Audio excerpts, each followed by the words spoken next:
स्वर सुधा मंच पर प्रस्तुत है शिवानी की कहानी सती। गाड़ी ठसाठस भरी थी। स्टेशन पर तीर्थ यात्रियों का उफान सा उमड़ रहा था। एक तो माघ की पुण्यतिथि में अर्धकुंभी का मेला, उस पर प्रयाग का स्टेशन। मैंने रिजर्वेशन स्लिप में अपना नाम ढूंढा और बड़ी तसल्ली से अन्य 3 नामों की सूची देखी। चलिए, तीनों महिलाएं थी। पुरुष सहयात्रियों के नासिका गर्जन से तो छुट्टी मिली। 2 महिलाएं आ चुकी थी। एक, जैसा कि मैंने नाम से ही अनुमान लगा लिया था, महाराष्ट्री थी और दूसरी पंजाबी। तीसरी मैं थी और चौथी अभी आई नहीं थी।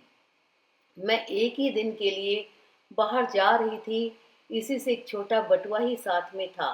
आसपास बिखरे दोनों महिलाओं की भारी भरकम सूटकेस, स्टील के बक्स और मेरू पर्वत से ऊंचे ठसे कसे होलडाल देखकर मैंने अपने आप को बहुत हल्का फुल्का अनुभव किया। वैसे भी मैं सोचती हूँ, बक्स होलडालहीन यात्रा में जो सुख है वह अन्य किसी में नहीं। चटपट चढ़े और खटखट उतर गए। न कूलियों की हथेली पर धरे द्रव्य को अवज्ञापूर्ण दृष्टि से देखकर ये क्या दे रही है साहब कहने का भय, न सहयात्रियों के उपालंब की चिंता। मेरे साथ ही महाराष्ट्री महिला ने अपने वृहदाकार स्टील के बक्स एक के ऊपर एक चुनकर पिरामिड से सजा दिए थे। लगता था वह प्रत्येक वस्तु के लिए स्थान और प्रत्येक स्थान के लिए वस्तु की उपादेयता में विश्वास रखती थी। वह स्वयं बड़ी शालीनता से लेटकर एक सीध में 2 तकिए लगाए एक मराठी पत्रिका पढ़ने में तल्लीन थी। दूसरी पंजाबी महिला के पास एक सूटकेस, टोकरी और बिस्तरा ही था, पर तीनों बेतरतीबी से बिखरे पड़े थे। उनका एक सुराहीदान, जिसकी एक टांग अधिकांश सुराहीदानों की भांति कुछ छोटी थी, बार बार लुढ़क कर उनको परेशान किए जा रहा था। वे बेचारी चश्मा उतार कर रखती, हाथ की जासूसी अंग्रेजी पुस्तक, जिसे पढ़ने में उन्हें पर्याप्त रस आ रहा था, औंधी कर बर्थ पर टिकाती, झुंझलाकर सुराहीदान ठिकाने से लगाकर जैसे ही हाथ की पुस्तक में रस की डुबकी लगाती कि सुराहीदान फिर लुढ़क जाता। मुझे उनकी उलझन देखकर बड़ी हंसी आ रही थी। वैसे मैं उनकी परेशानी काफी हद तक दूर कर सकती थी, क्योंकि सुराहीदान मेरे पास ही धरा था। मैं उसकी लंगड़ी टांग को अपनी बर्थ से टिकाकर लुढ़कने से रोक सकती थी, पर सुराही को ऐसे बेतुकी काठ की सवारी में साथ लेकर चलने वालों से मुझे कभी सहानुभूति नहीं रहती। पंजाबी महिला संभवतः किसी मीटिंग में भाग लेने जा रही थी, क्योंकि उनके साथ एक मोटी सी फाइल भी चल रही थी, जिसे खोल वे बीच बीच में हिल हिल कर कुछ आंकड़ों को पहाड़ों की भांति रटने लगती और फिर बंद कर उपन्यास पढ़ने लगती। उनकी सलवार कमीज दुपट्टा, यहाँ तक कि रुमाल भी खद्दर का था, और शायद उसी के संघर्ष से उनकी लाल नाक का सिरा और भी अबीरी लग रहा था। उनके चेहरे पर रोग था, किंतु लावण्य नहीं। रंग गोरा था, किंतु खाल में हाथ की बुनी खादी का सा खुरदरापन था। ठुड्डी पर एक बड़े से तिल पर 2-3 लंबे बाल लटक रहे थे, जिन्हें वे अंगुली में लपेटती छल्ले सा घुमा रही थी। या वे प्रौढ़ा कुमारी थी या फिर विधवा, क्योंकि चेहरे पर एक अजीब रीतापन था। जीवन के उल्लास की एक आध रेखा मुझे ढूंढने से भी नहीं मिली। जासूसी पुस्तक को थामने वाले उनके हाथों की बनावट मर्दानी और पकड़ मजबूत थी। ये वे हाथ नहीं हो सकते, मैं मन में सोच रही थी, जो बच्चों को मीठी लोरी की थपकने देकर सुलाते हैं, पति की कमीज में बटन टांगते हैं या चिमटा संसी पकड़ते हैं। ये वे हाथ नहीं हैं जिनकी हस्त रेखाओं को उनकी कर्म रेखाएं धूल काली की दरारों से मलिन कर देती हैं। मेरा अनुमान ठीक था। स्वयं ही उन्होंने अपना परिचय दे दिया। वे पंजाब की एक विस्थापित स्त्रियों के लिए बनाए गए आश्रम की संचालिका थी। हाल ही में विदेश से लौटी थी और लखनऊ की किसी समाज कल्याण गोष्ठी में भाग लेने जा रही थी। समाज सेविकाओं में उनका नाम अग्रणी था। महाराष्ट्री महिला के परिचय का कोई प्रश्न ही नहीं उठता था। उस वल्लभ भाषिणी सुंदरी प्रौढ़ा ने हम में से किसी को भी मैत्री का हाथ बढ़ाकर प्रोत्साहित नहीं किया। हाथ की मराठी पत्रिका को पढ़ती वे कभी स्वयं ही मुस्कुराती जा रही थी और कभी गहरी उदासी से गर्दन मोड़ ले रही थी। स्पष्ट था कि किसी कुशल मराठी कथा लेखक की सिद्ध कलम का जादू उन्हें कठपुतली सी नचा रहा था। वे हमारे डिब्बे में होकर भी नहीं थी। उनके गोरे रंग पर उनकी लाल शोलापुरी साड़ी लपटे सी मार रही थी। गोल परिपाटी से बांधा गया जूड़ा एड़ी चुंबी केश राशि के मूलधन का परिचय दे रहा था। कानों में 7 मोतियों की वर्तुलाकार कर्णफूल थे और गले में दोहरी रण का मंगलसूत्र, जिसे वे अभ्यासवश बार बार दांतों में दबा ले रही थी। उनके सामान पर संभवतः उनके पति के नाम का लेबल लगा था, मेजर जनरल वनोलकर, और वे वास्तव में थी भी मेजर जनरल की ही पत्नी होने के योग्य। पूरे चेहरे में दोनों आंखें ही सबसे ज्वलंत आभूषण थी। वे कुछ भी नहीं बोल रही थी, पर वे बड़ी बड़ी आंखें निरंतर हंसती मुस्कुराती परिचय देती मजाक उड़ाती जा रही थी। कभी वे मुझे देखती, कभी उस पंजाबी महिला को, पर आंखें चार होते ही बड़ी अवज्ञा से दृष्टि फेर मंगलसूत्र दांतों में दबा पत्रिका पढ़ने लगती। गाड़ी ने सीटी दी और ठीक इसी समय हमारे साथ की चौथी महिला ने डिब्बे में प्रवेश किया। गाड़ी मानो उन्हीं के लिए रुकी थी। डांट डपट की फुफकारें छोड़ती गाड़ी चली और उसी धक्के के साथ वे महिला फद से सीट पर लुढ़क पड़ी। उनके हाथ में बेंत की बनी एक छोटी सी टोकरी थी और कांख में चौकोर बटुआ दबा था। ओह, लगता था गाड़ी छूट ही जाएगी। बाप रे बाप, कैसी दौड़ लगानी पड़ी। मैं उन्हें देखती ही रह गई। समाज सेविका ने जासूसी उपन्यास बंद कर दिया। मराठी मोनालिसा ने चश्मा उतारकर हाथ में ले लिया और बैठ गई। हम तीनों की ही दृष्टि उस चौथी पर आबद्ध हो गई। दोष हमारा नहीं था, वह चीज ही देखने लायक थी। हमारा घूरना उन्होंने भांप लिया। केम बेन, बहुत लंबी हूं ना मैं? वह हंसी। 6 foot 10.5 inch to be exact. शायद भारत की सबसे लंबी नारी। चलिए, यह अच्छा है कि इस डिब्बे में आज हम चारों महिलाएं ही हैं, नहीं तो मुए पुरुष भी मुझे घूरते। फिर वे दनादन हमारा इंटरव्यू लेने लगी। पहला प्रहार मुझ पर ही हुआ। समाज सेविका ने ठक ठक कर 2-3 रूखे उत्तरों के चांटे धर दिए। महाराष्ट्रीय महिला ने हिंदी नहीं जानता कह पीठ फेर ली, तो उस महिला ने त्रुटिहीन अंग्रेजी का धारा प्रवाह भाषण झाड़ दिया। मुझे मदालसा कहते हैं, मदालसा सिंघाड़िया। कल ही प्रिटोरिया से आई हूँ अपने पति की मृतदेह लेने। मैं चौंक गई। समाज सेविका ने अपने रूखे व्यवहार पर लज्जित होकर चट आगे बढ़ उसके दोनों हाथ थाम लिए। अरे राम राम, कोई दुर्घटना हो गई थी क्या? उन्होंने बड़े दर्द से पूछा। मदालसा की वेशभूषा में सद्य वैधव्य का कहीं कोई चिन्ह नहीं था। वे लंबी होने पर भी पठानिन सी गठे कसे शरीर की लावण्यमयी गत यौवना थी। उनके बाल किसी दामी सैलून में कटे संवरे लग रहे थे। अपनी ढानी रेशमी साड़ी को वे हाफ पैंट की भांति ऊपर चढ़ा दोनों पैरों की पालथी मार आराम से जम गई। असल में पिछले वर्ष एक पर्वतारोही दल के साथ मेरे पति भारत आए थे।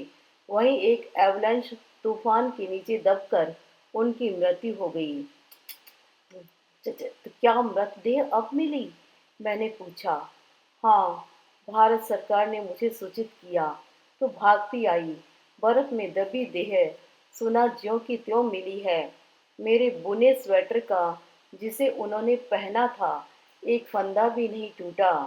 मृत पति की स्मृति ने उन्हें भाव विभोर कर दिया।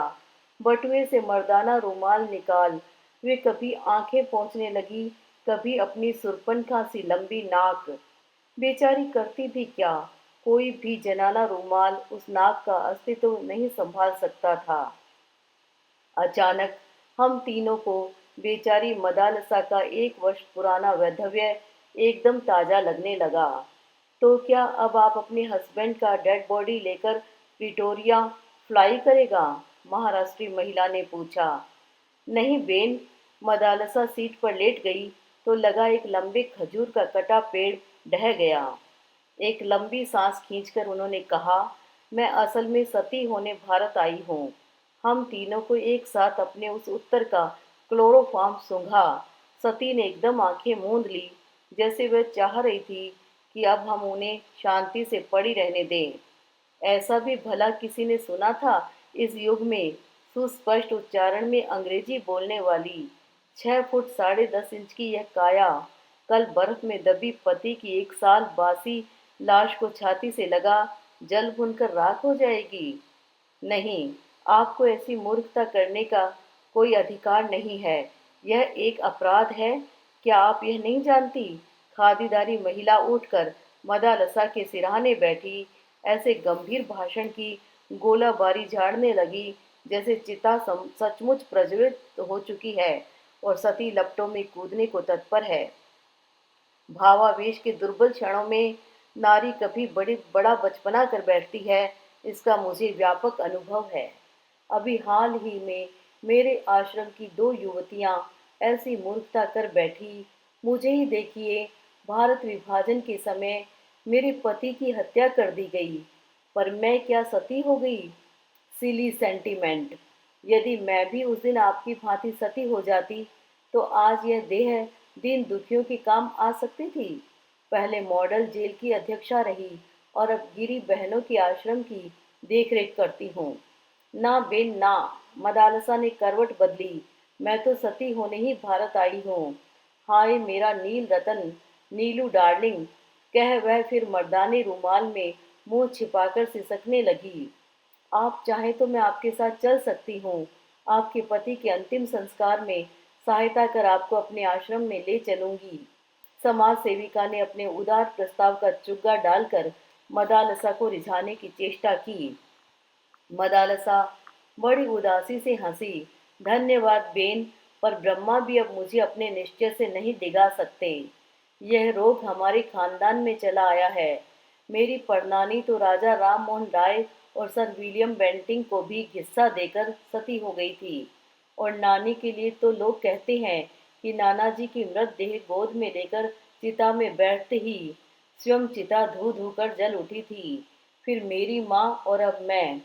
खैर हटाइए भी, पता नहीं किस धुन में आकर आप लोगों से कह गई। I should not have told you. मुझे आपसे नहीं कहना चाहिए था। चलिए हाथ मुंह धोकर खाना खा लिया जाए। क्यों, क्या ख्याल है? उन्होंने अपनी कदली स्तंभ सी जंघाओं पर दोनों हाथों से त्रिताल का टुकड़ा सा बजाया। हम तीनों को एक बार फिर आश्चर्य उदधि में गोता लगाने को छोड़ वे टोकरी से एक स्वच्छ तौलिया साबुन निकाल गुसल खाने में घुस गई। उनके जाते ही हम तीनों परम मैत्री की एक डोर में गुंथ गए। अजीब औरत है। क्या आप सोचती हैं यह सचमुच सती होने जा रही है? मैंने मराठी महिला से पूछा। देखिए, मरने वाला कभी ढिंढोरा पीटकर नहीं मरता। वह हंसकर बोली, हमको तो इसका यह स्क्रू ढीला लगता है। उन्होंने अपने माथे की ओर अंगुली घुमाई। इस जमाने में ऐसे सती फती कोई नहीं होती। क्षमा कीजिएगा, खादीदारी महिला बड़ी गंभीरता से बोली। मुझे औरतों का अनुभव आप दोनों से अधिक है। मैं ऐसी भावुक प्रकृति की भोली औरतों को चेहरा देखते ही पहचान लेती हूँ। आंखें नहीं देखी आपने? कितनी निष्पाप, पवित्र और उदार हैं। मुझे पक्का विश्वास है कि पति की मृतदेह देखते ही यह वही मूर्खता कर बैठेगी जिसका यह खुलेआम ऐलान कर रही है। लगता है मुझे अपना प्रोग्राम कैंसिल कर इसके साथ जा पुलिस को खबर देनी होगी, तभी इसे बचाया जा सकता है। इतने ही में मदालसा हाथ मुंह धोकर ताजा चेहरा लिए आ गई। मेलगाड़ी वन ग्राम नदी नाले पुल कूदती फांदी सर्राटे से भागी जा रही थी। मदालसा ने अपनी टोकरी खोलकर नाश्ता दान निकाल लिया। जैसे खरबूजे को देखकर खरबूजा रंग पकड़ता है, ऐसे ही एक यात्री को खाते देख दूसरे सह यात्री को भी भूख लग आती है। क्षण भर में सती प्रथा पर चल रही बहस कपूर धुएं की भांति उड़ गई और चटाचट नाश्ते दान खुलने लगे। आइए ना एक साथ बैठकर खाया जाए, मदालसा ने कहा और बड़े यत्न से स्वच्छ नैपकिन बिछा छोटे छोटे स्टील के कटोरदान सजाने लगी। धन्यवाद, मैंने कहा, पर हमारे साथ भी तो खाना है, इसे कौन खाएगा? वाह जी वाह, उसे हम खाएंगी। ईश्वर ने यह 6 फुट 10.5 इंच दुर्ग आखिर बनाया किस लिए है? उनकी भुवन मोहिनी हंसी ने हमें पराजित कर दिया। वैसे भी हम तीनों ने एक दूसरी को काक दृष्टि से सती के घृत पकवान को आंखों ही आंखों में घूरते चखते पकड़ भी लिया था। सुनहरी मोयनदार कचौड़ियाँ थी, मसालों की गहरी परत में डूबी सब्जियाँ थी, रायता था, चटनी थी और थे ठास ठास कर बांधे गए मेवा जड़े बूंदी के लड्डू। यह तो सफर का खाना नहीं, अच्छा खासा विवाह भोज है। समाज सेविका की आंखों से लार टपक रही थी। बड़ा हैवी खाना लेकर चलिए आप, उन्होंने कहा और कचौड़ियों पर टूट पड़ी। हम तीनों के पास भारतीय रेल यात्रियों के साथ युग युगांतर से चली आ रही वही पूरी तरकारी और आम के अचार की फांकें थी। अपना खाना खाया ही किसने? मदालसा के स्वादिष्ट भोजन को चटकारे ले लेकर हम तीनों ने साफ कर दिया। उधर भी अकेली ही हम तीनों के नाश्ता दानों को जीभ से चाट गई थी। सच विधाता ने सचमुच ही उनके शरीर के दुर्ग में असीम गोला बारूद भरने के लिए अनेक कोष्ठ प्रकोष्ठों की रचना की थी। महातृप्ति के कई तार और मंद सप्रत के डकार लेकर हाथ मुंह धो मदालसा ने टोकरी में से एक मस्जिद के गुंबद के आकार का पानदान निकाला। यह मेरे नीलू ने मुझे बगदाद से लाकर भेंट किया था। उसे पान बेहद पसंद थे। इसी से एक ढोली मगही पान और यह पानदान लेकर ही कल चिता में उतरूंगी। इसी शहीदाना अदा से हम तीनों को घायल कर उन्होंने केवड़ा, इलायची और मैनपुरी सुपारी से ठसा बीड़ा थमाया। सती प्रथा पर फिर जोरदार बहस छिड़ गई। हाय मेरे अंतिम सफर की प्यारी साथिनों, तुम अब हमें नहीं रोक सकती। मदालसा लेट गई और बड़ी सधी आवाज में गाने लगी। न जाण्यो जानकी नाथे, सवारे शो थवानो छे। समझी इसका अर्थ? उन्होंने हंसकर मुझसे पूछा। जानकी नाथ भी यह नहीं जान सके थे कि सुबह क्या होगा। अब मुझे लगता है उस गुजराती पद की व्याख्या उन्होंने संभवतः हमारे ही हित में की थी। चलो जी अब सो जाओ सब। आज इस पृथ्वी पर मेरी यह अंतिम निद्रा है बेन। बहस व्यर्थ है। चलो गुड नाइट और बहुत प्यारे प्यारे सपने दिखे तुम तीनों को। सचमुच ही उसकी शुभकामनाओं ने जादू का असर किया। ऐसी नींद तो पहले कभी आई ही नहीं थी। और सपने? कभी लगता जगमगाते आभूषणों के ढेर में गोते खा रही हूँ। हीरे के हारों से गर्दन टूटी जा रही है। बाजूबंद अंगूठियों के भार से हड्डियां खिसकी जा रही हैं। और साड़ियाँ, क्या क्या रंग हैं, कैसा चिकना रेशम। साड़ियों के विशाल उदधि में रंगीन कीमती साड़ियों की तरंगे रह रहकर उठ रही हैं। इससे प्यारे सपने और क्या दिख सकते थे? पर सपनों का अंत भी समुद्र के ज्वार भाटे की ही भांति हुआ। वास्तविकता की अंतिम तरंग ने पटाख से हम तीनों को धोबी पछाड़ दी। आंखें खोली तो सती गायब थी। हाय मेरे स्टील का बक्स! मिसेज वनोलकर बर्थ से उतरते ही लड़खड़ा गई। उसमें तो मेरे विवाह का जड़ाऊ सेट था। लगता है वह सती की बच्ची हमें कुछ विष खिला गई। सिर फटा जा रहा है। उनका गला भर्रा गया। हाँ, ठीक ही तो कह रही थी। मुझे कोई जैसे सावन के झूले की ऊंची ऊंची पेंगे दे रहा था। पूरा डिब्बा गोल गोल घूम रहा था। पंखे के चारों ओर बल्ब, बल्ब के चारों ओर छत और छत के इर्द गिर्द कई रेशमी साड़ियाँ और भारी भारी आभूषण पहने स्वयं मैं लट्टू सी घूम रही थी। कभी जी में आ रहा था जोर जोर से हंसूं, कभी दहाड़े मारकर रोने को तड़प रही थी। बहुत पहले एक बार भाभी ने भंग खिलाकर ऐसी ही व्यवस्था कर दी थी। सुना गया है कि कुकुरमुत्तों को पीसकर बनाया गया विष भी ऐसे ही मीठे सपने दिखाता है। उनको खाते ही गहरी नींद आ जाती है, जो कभी कभी दिनों तक नहीं टूटती। मीठे सपने दिखा सजग मनुष्य को अर्धविक्षिप्त सा कर देने वाला यह अवश्य वही विष होगा। समाज सेविका दोनों हाथों से सिर थामे बिलख रही थी। हाय मैं तो लुट गई। मेरे सूटकेस में आश्रम का 10,000 रुपया था। और मैं सहसा गोल गोल घूमते रेल के डिब्बे में गोल घूमते मेरे दिमाग ने मुझे सूचित किया, तुम्हारा बटुआ ले गई है बटुआ। और ले भी क्या जाती, सामान तो कुछ नहीं था। 55 रुपए और एक फर्स्ट क्लास का वापसी टिकट। सती की चिता में मैं यही सामान्य सी घृताहुति दे पाई। चेन खींचकर गाड़ी रोकी गई।